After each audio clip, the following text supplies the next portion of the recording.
Crawford's about to fight. Yes, he's going to fight Canelo. Oh, man. I just hope he's big enough. I hope he's big enough to keep that dude off him because Canelo hits so hard, man. That's one dude that, like, I believe all the shit he be talking.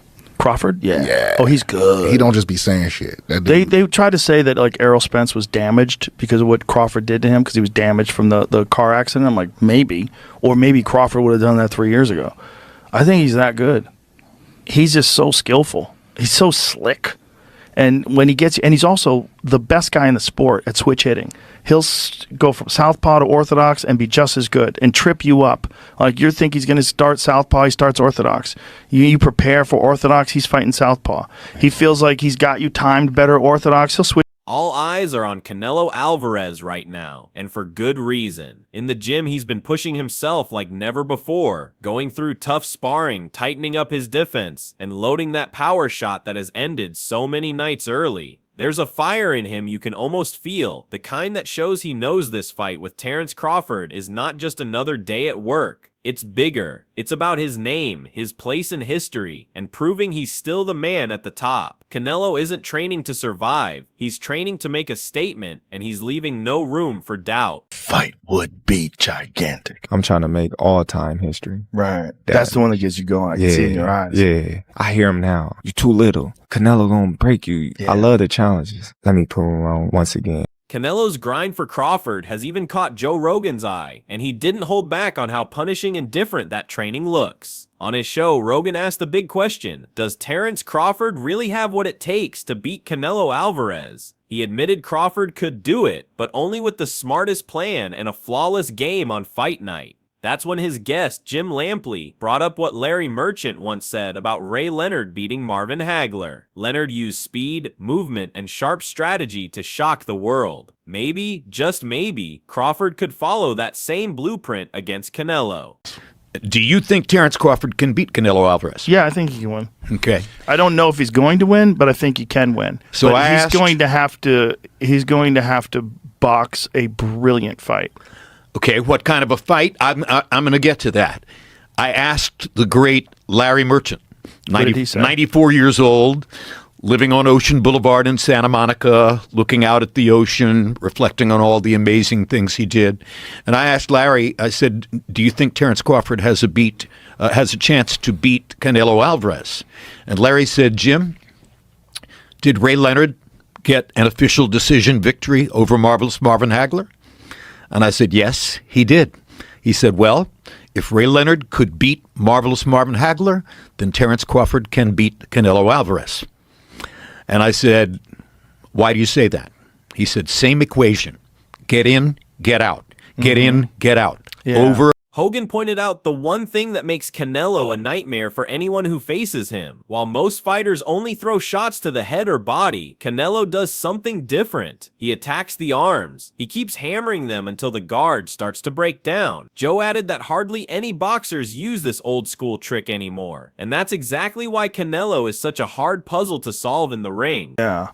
Canelo has such unique skills, and one of the weird things that he does that very few people since Rocky Marciano does is he punches your arms. Yes. He brutalizes your arms. He's another brilliant guy. He has the greatest punch resistance in the sport. You know, we talked about it earlier. One knockout in the whole career. Knockdown. And it wasn't a knockdown. And it wasn't really a knockdown in my personal view.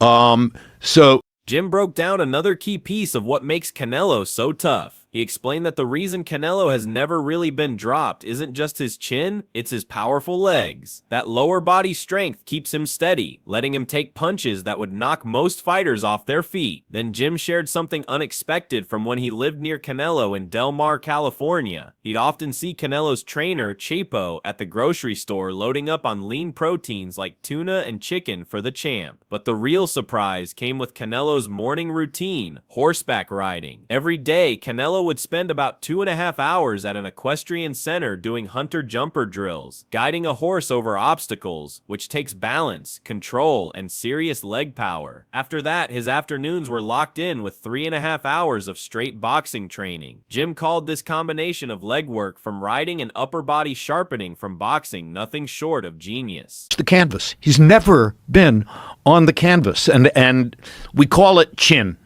And I think that we kind of missed the point by calling it chin. Because I used to be Canelo's neighbor in Del Mar, California. Used to run into Chepo, his senior trainer, at the grocery store. I'd look into the cart and say, "Oh, he's eating tuna." And he said, "Yes, and he's eating chicken." Da da da, and so I also used to go down the hill from my house off of Via della Valle in Del Mar and watch him train at the equestrian center, where he would go to the equestrian center in the morning and do 2.5 hours of hunter-jumper riding before going to his gym in the afternoon. Jim pointed out that the horseback riding wasn't some random hobby for Canelo, it was part of his plan. Joe agreed, saying that what really makes Canelo so tough to drop isn't just his chin, but the solid base he's built. All that leg and core strength from years of riding keeps him steady, balanced, and hard to move when he's in the ring. To do 3.5 hours of boxing training. Hunter jumper riding? What is that? Hunter jumper is where you go over jumps and you... With a horse? Yeah. On the horse, yeah. Why the fuck would you do that when you're training for a fight? What if the horse falls? He was riding horses since he was a little kid. He was skilled enough to do it. You controlled the height of the jumps. You say set the jumps at 36 inches or 40 inches. You know what the horse can do. It's all about staying on the horse. And I asked him, how can you do that? And he said, everything I do in boxing is upper body, and everything I do on the horse is lower body. And on that basis, I am the one who theorizes that the reason you can't knock him down is not because of his chin, it's because of his legs. His base. But not everybody sees it that way. Amir Khan gave his take, and it stood out because he's one of the rare guys who's actually shared the ring with both of them. He didn't lay out every detail, but you could tell he was thinking about how different their styles really are, from the size advantage to the way each man handles the heat when the pressure's on. Canelo, you've been in the ring with both of them fighters. I think I might be the only guys that's... I can't think of anyone else that has, obviously, because there's a big weight disparity between the two. So I think I'm the only guy that's been in with both fighters. So yeah, I'm thinking of maybe going there. I've been asked to go there and obviously give my input on the fight before they go in the ring. And obviously I know both fighters. Canelo's a friend now after our fight we had, and also Crawford had shared training camp with him as well. It's a good fight. Well, I'm not going to say too much. Okay. Khan hinted that Crawford's real edge is how he stays sharp on the outside, making tiny moves and adjustments without burning too much energy. But at the same time, he suggested this might be the fight where Crawford finally gets pushed into places we've never seen him go before. The way Khan put it left some mystery, almost like even he's waiting to find out how Crawford reacts once Canelo really turns up the pressure. Look, Crawford's going to probably do the same thing that he knows best, which is box, be smart, slow movements, small steps. So only small steps he's taking. So I mean, look, and it's always worked for him. Every fight he's been in, we thought that the fight with Spence was going to be hard, and he made it look so easy. Now, we've never really seen him in a hard fight where we've seen him in trouble, so maybe this could be the fight that puts him in that trouble to see what he's going to be like when he's under pressure. You know what I mean? We've never seen either fighter under pressure. Khan also pointed out something fans don't always notice about Crawford, his strength. He remembered times when Crawford moved up in weight and shocked people with how solid and powerful he really was. It showed that Crawford isn't just a slick, smart boxer. He's tougher physically than many give him credit for. By keeping his words measured, Khan made it clear that Canelo's size edge isn't the only factor in this fight. The size advantage, but then again, I've always said Crawford puts on the weight well. If you look at size of him, you see his picture when he was like 185. He looked huge, bro. He looked jacked up and he looked strong at the weight as well. I now remember when I used to spar with him, and I think, wow, he's heavy and he's heavy-handed as well. People don't give as well, people don't give him the credit for his power. Crawford bangs hard, man. I mean, and also has that muscle strength. I saw him in the gym when I was training with them, wrestling heavyweights and taking them down, wrestling. So I don't know if you know this, but Crawford is, I think he was like one of the top national wrestlers. He was a good I think he wrestled when he was young. Then came the big question everyone was thinking about. Who's the fresher fighter right now? Khan leaned a little toward Crawford, noting that Canelo has taken on more wars and jumped through tougher weight classes over the years. He didn't frame it like a bold prediction, more like a sharp observation, and it left people wondering, does Canelo still carry that fire, or is Crawford stepping in at just the right time to take advantage? Crawford, in my opinion, has more attributes, like more advantages in this fight because being the guy that's not taking much punishment and not many hard fights, going up and down weight categories.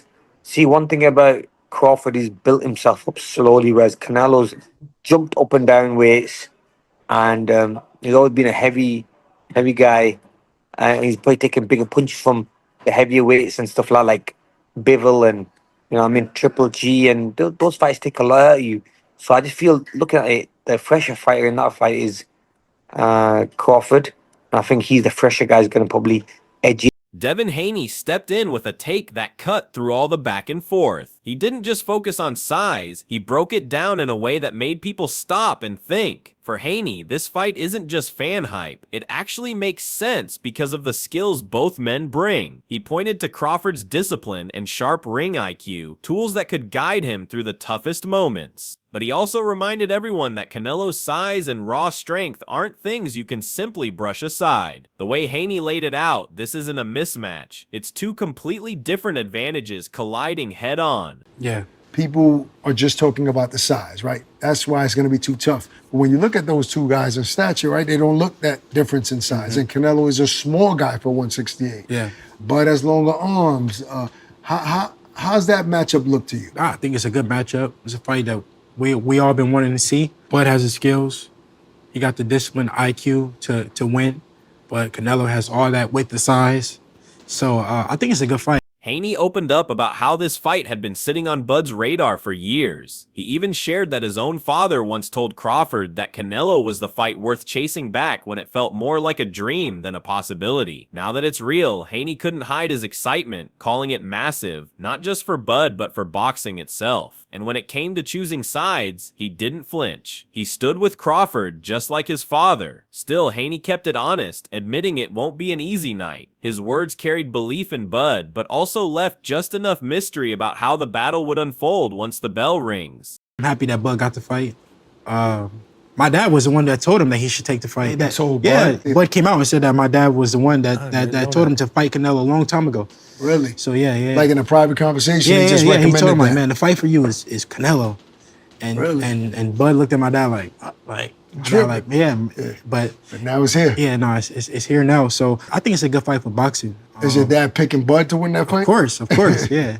Atlas admitted that on paper, Canelo's record looks stronger, but he quickly pointed out that numbers don't always tell the whole truth. He explained that Crawford, even at 37, hasn't been dragged through the kind of brutal wars that wear a fighter down. To make it clear, Atlas compared him to a classic car, older on the outside but with low mileage and still running smooth. That's why he wasn't too worried about Crawford's age showing in the ring. If anything, he hinted the bigger question mark is Canelo, who's carried far more rounds and taken more punishment through the years. Listen, Terence Crawford is 37 years old now going into this fight. He's the older man. We know he's the smaller man. He's jumping up all the way to 168. And some are picking holes in his resume. What would you say to those naysayers? I would say I love Crawford. I would say he passes the eye test. Yeah. I would say the resume is the resume. He passes the eye test. Everyone he's been in there, he's won. Some fans will always stand behind Canelo, and Oscar De La Hoya is one of them. To him, this fight isn't just another big-name matchup. It's one that leans heavily in Canelo's favor. He's quick to remind people that Crawford isn't just stepping up one weight class, but two, and that's a massive jump when the opponent is someone as naturally strong and experienced as Canelo. De La Hoya stressed that size matters at the very top level, and Canelo has built his career on overpowering fighters who couldn't handle his strength. In his view, the gap between them is simply too wide for Crawford to bridge. While he respects Crawford's skill, De La Hoya argues that nothing nothing Crawford has faced so far compares to the challenge of going against a man who's conquered multiple divisions and stood his ground with light heavyweights. That's why he believes this fight might not just be a setback for Crawford. It could be the night where Canelo's raw power overwhelms him before his adjustments even have time to work. I know he's 37 years old, but he's not a used up. I used the analogy earlier of a car. You know, this ain't a car with a lot of miles on the odometer, buddy.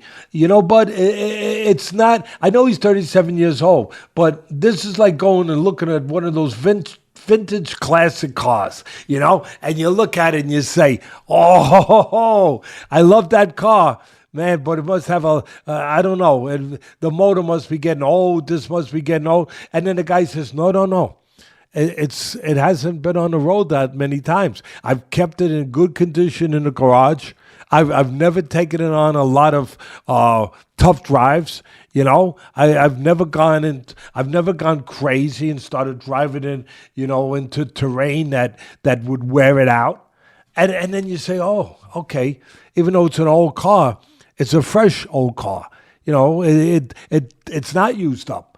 And that's how I look at Crawford, really, to those same kind of In the end, this fight really comes down to one big question. Can Terence Crawford's speed and sharp timing outmatch the size and raw power of Canelo Alvarez? Both men bring their own weapons. Crawford has the slick skills, quick thinking, and ability to adjust on the fly. Canelo has the heavy hands, the experience, and the kind of strength that can break down almost anyone. That's what makes this clash so unpredictable. Just one mistake could flip everything in an instant. Fans are split, and the buzz is only getting louder. So tell us, who do you think takes it, Canelo or Crawford? Drop your thoughts in the comments below.